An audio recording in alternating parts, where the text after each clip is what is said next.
Hello friends, welcome back to my channel. मैं हूं आपकी फ्रेंड वर्षा। आज हम यहां पर बात करेंगे इनकम टैक्स के बहुत ही इंपॉर्टेंट टॉपिक की, जो कि हमारा एग्रीकल्चर इनकम बहुत ही इंपॉर्टेंट टॉपिक है ये इनकम टैक्स का।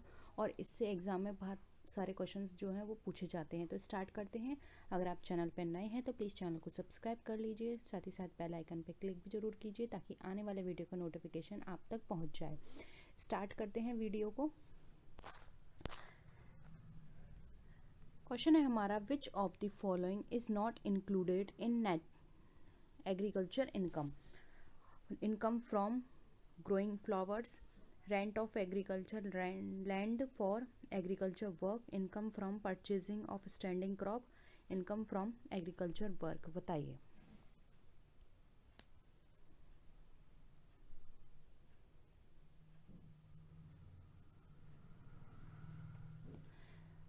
बताइए इसमें से कौन सी इनकम एग्रीकल्चर इनकम में इंक्लूड नहीं होगी।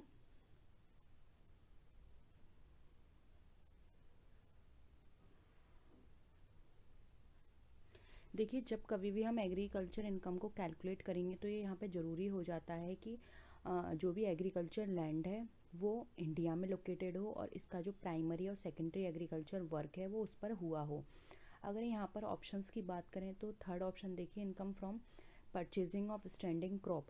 अब यहाँ पर क्या है, कोई भी क्रॉप है जो कि परचेज़ किया है आपने। अब यहाँ पर उस पर आपने कोई भी ना तो प्राइमरी वर्क किया है ना आपने कोई सेकेंडरी वर्क किया है। वो आपको रेडीमेड मिली है, आपने उसको बस परचेज़ किया है, आपने उस पर कोई भी एग्रीकल्चर एक्टिविटी नहीं की है। तो यहाँ पर इस इनकम को एग्रीकल्चर इनकम में कंसिडर नहीं किया जाएगा, ये हमारी नॉन एग्रीकल्चर इनकम कहलाएगी। जबकि देखिए ऑप्शन 1 है, इनकम फ्रॉम ग्रोइंग फ्लावर्स। अब आपने फ्लावर्स को ग्रो किया यानी उसमें आपने एग्रीकल्चर एक्टिविटी की। Rent of agriculture land for agriculture work, agriculture work के लिए वो लैंड यूज़ हुई है और उस पर रेंट मिला है, ये भी हमारा एग्रीकल्चर इनकम में आएगा। फिर है income from agriculture work, again agriculture work है। तो यहाँ पर ऑप्शन 3 हमारा राइट आंसर हो जाएगा। ठीक है, नेक्स्ट है नॉन एग्रीकल्चर इनकम इंक्लूड्स। अब नॉन एग्रीकल्चर इनकम में क्या क्या चीज़ इंक्लूड नहीं की जाती है, वो सॉरी कौन सी है इसमें। ठीक है, income from sale of wild grass, income from fisheries, in royalty income of mines, या ऑल ऑफ दी अबव। बताइए नॉन एग्रीकल्चर इनकम कौन सी है इसमें से, या सारी हैं?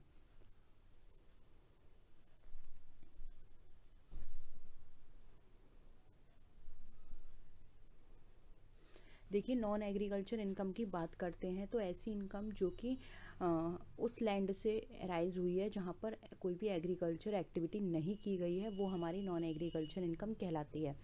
जैसे कि इनकम फ्रॉम मार्केट, अब कोई एग्रीकल्चर वर्क नहीं है। स्टोन क्वेरी से कोई इनकम हुई है हमारी, माइनिंग रॉयल्टी से कोई इनकम जनरेट हुई है, या फिर हमारी ऐसी लैंड से इनकम जनरेट हुई है जो कि सिर्फ स्टोरिंग पर्पस से यूज़ हो रहा है, यानी कि एग्रीकल्चर जो प्रोडक्शन है उसको आपने स्टोरिंग पर्पस के लिए यूज़ कर रखा है उस लैंड को। या फिर ऐसी इनकम जो कि आपकी इरिगेशन पर्पस से जो भी वाटर सप्लाई हो रही है, सप्लाई के लिए आपने कोई भी इरिगेशन पर्पस से वाटर आप दे रहे हैं तो वहाँ से इनकम जनरेट हो रही है, तो ये भी हमारी एग्रीकल्चर पर्पस नहीं हो रहा है यहाँ पे, ना कोई प्राइमरी और सेकेंडरी आप कोई एक्टिविटी कर रहे हैं। फिर ऐसी इनकम जो कि सेल्फ ग्रोथ यानी कि खुद से घास आ गई है तो वहाँ भी आपने कोई एक्टिविटी नहीं की है। कोई ट्री, बैम्बूज, ये सब अपने आप ही उग गए हैं। यानी मेन एग्रीकल्चर इनकम क्या होती है, जिसमें आप कुछ काम करें, आप उसमें सीड डालें, आप उसको ग्रो करने में हेल्प करें, आप उसकी कुछ ना कुछ आप उसकी एक्टिविटी करें ग्रो करने में। लेकिन कुछ चीज़ें जो अपने आप ग्रो होती हैं वो हमारी इनकम एग्रीकल्चर इनकम में कंसिडर नहीं की जाती। और ऐसे ही इनकम कोई फिशरी से आई है, कोई इनकम जो कि जो ब्रिक मेकिंग के लिए अर्थ जो भी ज़मीन यूज़ की गई है वहाँ से कोई सेल हुई है, या फिर कोई भी ऐसा रेम्यूनरेशन रिसीव हुआ है जो कि एग्रीकल्चर फार्म का मैनेजर है, तो वहाँ पे भी यूज़ नहीं की जाएगी एग्रीकल्चर इनकम, वो उसमें कंसिडर नहीं की जाएगी। ठीक है, क्या है ये नॉन एग्रीकल्चर इनकम है। और कोई भी ऐसा डिविडेंड मिला है जो कि एग्रीकल्चर में इंगेज है कंपनी, तो वो भी हमारी नॉन एग्रीकल्चर इनकम है। कोई भी इनकम किसी बायर की जो कि राइप क्रॉप में का बायर है, उसकी इनकम नॉन एग्रीकल्चर इनकम है। Daily farming, poultry farming. तो ये कुछ एग्जांपल्स मैं आपको बता रही हूँ जो कि एग्ज़ाम में फ्रिक्वेंटली पूछे जाते हैं और ये हमारी नॉन एग्रीकल्चर इनकम में कंसिडर किए जाते हैं। ठीक है, तो ये यहाँ पर ऑप्शन सभी हमारे करेक्ट हैं, तो ऑल ऑफ दी अबव हमारा राइट आंसर हो जाएगा। नेक्स्ट है इन एग्रीकल्चर इनकम इंक्लूड्स। अब एग्रीकल्चर इनकम में क्या क्या चीज़ें इंक्लूड होती हैं? Income from sale of crop, income from preparing the agriculture produce saleable, income from gardening, या ऑल ऑफ दी अबव। बताइए क्या होगा आंसर?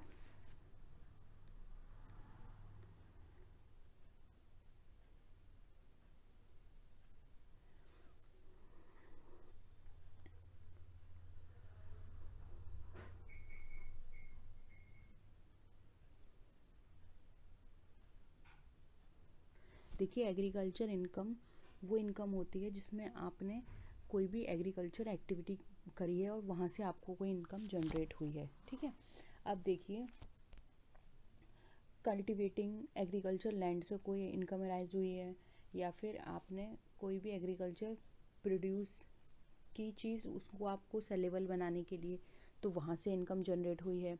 फिर एग्रीकल्चर बिल्डिंग से इनकम जनरेट होना। ठीक है, और कोई आपने plant, flower, vine, gardening, horticulture, इन सब के ग्रो से जो इनकम हुई है, ये सब एग्रीकल्चर इनकम में इंक्लूड है। तो ऑप्शन यहाँ पर 4 हमारा राइट आंसर हो जाएगा। नेक्स्ट है income from the sale of land. कैसी है? यानी कि जो लैंड है उसको सेल करने से इनकम जनरेट हुई है, तो नॉन एग्रीकल्चर इनकम है, कॉस्ट है, एक्सपेंस है, या फिर नन ऑफ दीज।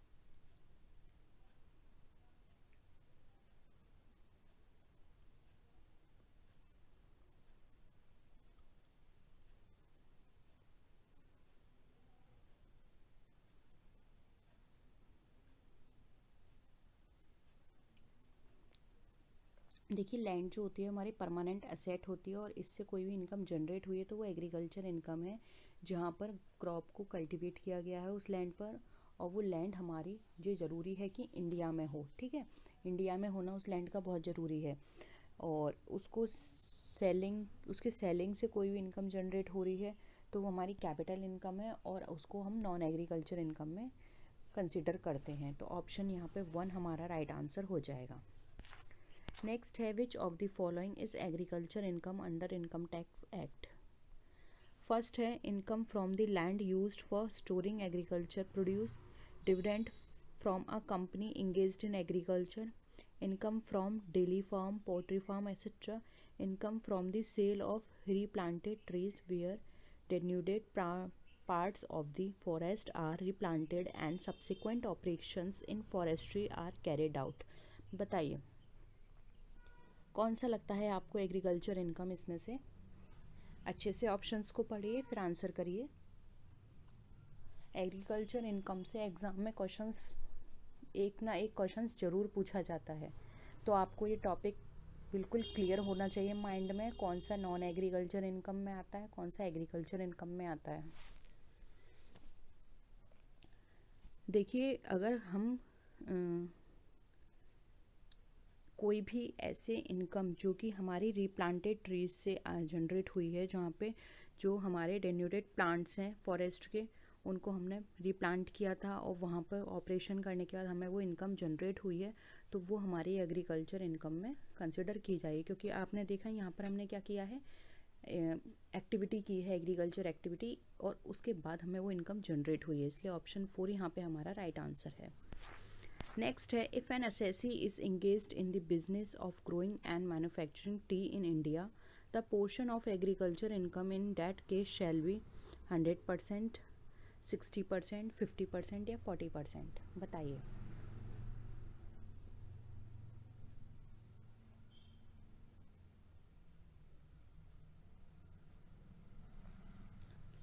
क्या होगा? देखिए, इनकम टैक्स एक्ट में ये बताया गया है कि अगर कोई टैक्स पेयर या कोई भी असेसी कोई ऐसा बिजनेस करता है इंडिया के अंदर टी का, जिसकी ग्रोइंग भी कर रहा है और मैन्युफैक्चरिंग भी कर रहा है, तो 60% उस इनकम को कंसिडर किया जाएगा एग्रीकल्चर इनकम और 40% नॉन एग्रीकल्चर इनकम किया जाएगा। लेकिन अगर वो सिर्फ ग्रो करता है, मैन्युफैक्चरिंग नहीं कर रहा है, तो उस केस में 70% उसकी इनकम एग्रीकल्चर इनकम मानी जाएगी और 30% नॉन एग्रीकल्चर इनकम। तो यहाँ पर बताया गया है कि ग्रो भी कर रहा है और मैन्युफैक्चरिंग में, इट मीन 60% एग्रीकल्चर इनकम है, तो ऑप्शन 2 राइट आंसर है। ठीक है, और जो रिमेनिंग 40% है वो नॉन एग्रीकल्चर इनकम में कंसिडर की जाएगी। नेक्स्ट है, which of the following deductions will not come under section 80 of the income tax act. बताइए। Deductions in the case of a person with disability, deductions for interest paid on loan taken for pursuing higher education, deduction for interest on loan taken for the construction purchase of house property, deduction for repayment for any installment of principal amount borrowed for the purchase construction of house property। बताइए 80 की deductions हमें किसके लिए दी गई है?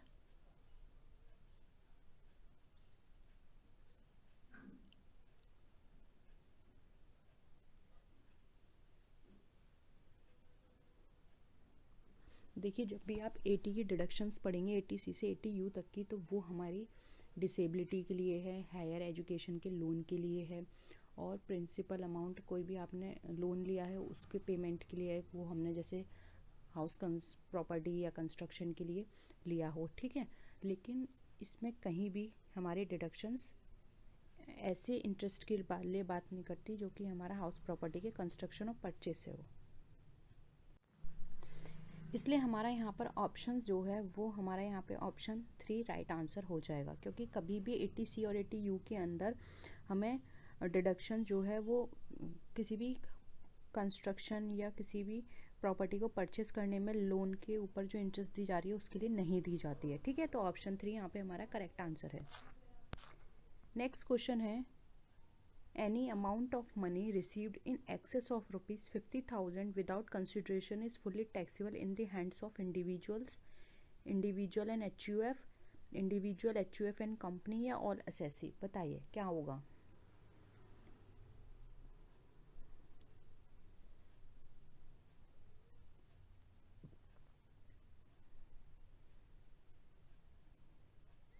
देखिए, इस case में जब भी विदाउट कंसिड्रेशन 50,000 से ज़्यादा मनी रिसीव की जाती है तो इंडिविजुअल और HUF के केस में वहाँ पर वो फुल्ली टैक्सेबल हो जाती है। ठीक है, ऑप्शन यहाँ पे 2 हमारा राइट आंसर हो जाएगा। नेक्स्ट है, agriculture income is exempt from tax under the following section of the income tax act. बताइए एग्रीकल्चर इनकम, ये तो अब आपको पता चल गया कि एग्जेम्प्ट है। अब ये किस सेक्शन के अंदर बताया गया है आपको ये बताना है, और ये क्वेश्चन सेक्शंस वाला पूछा जाता है, तो याद रखिएगा एग्रीकल्चर इनकम किस सेक्शन में डिफाइन की गई है। सेक्शन 15, सेक्शन 6, सेक्शन 10 या सेक्शन 10 सब सेक्शन 1। बताइए।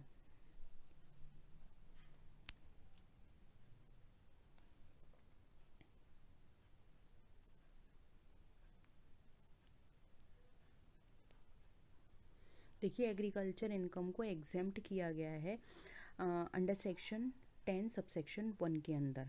ठीक है, तो ऑप्शन यहाँ पे 4 हमारा राइट आंसर है।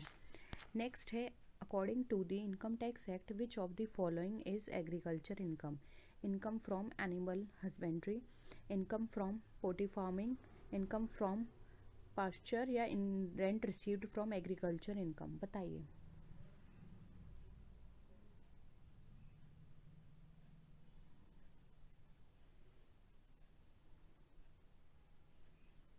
अभी हमने स्टार्टिंग में डिस्कस किया था कि एग्रीकल्चर इनकम वो इनकम होती है जहाँ पर एग्रीकल्चर कोई भी एक्टिविटी की गई हो। ठीक है, या वहाँ पे एग्रीकल्चर एक्टिविटी हो रही हो।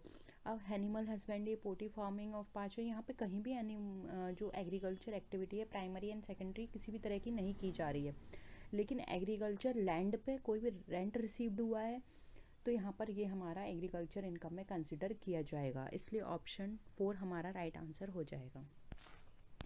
नेक्स्ट है, the amount received from the sale of agriculture land will be capped in category of income of the following. बताइए किस कैटेगरी में रखा जाएगा?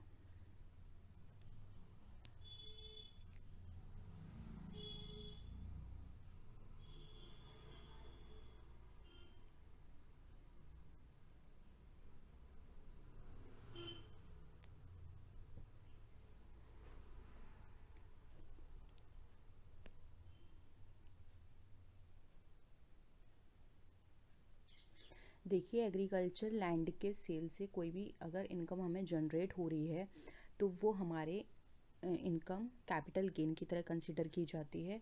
और अगर एग्रीकल्चर लैंड जो है वो रूरल एरिया में इंडिया के अंदर है तो उसको हम कैपिटल असेट की तरह कंसिडर नहीं करते हैं।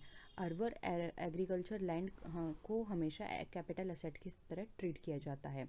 ठीक है, तो यहाँ पर ये एक नोट की तरह है तो आप याद रखिएगा। तो यहाँ पर राइट आंसर हो जाएगा, ये हमारा कैसा है, कैपिटल गेन। ऑप्शन 3 यहाँ पे हमारा राइट आंसर है। नेक्स्ट है the income of rent received from agriculture land is agriculture income, casual income, business income या इनकम फ्रॉम ऑपरेशन प्रोफेशन। बताइए।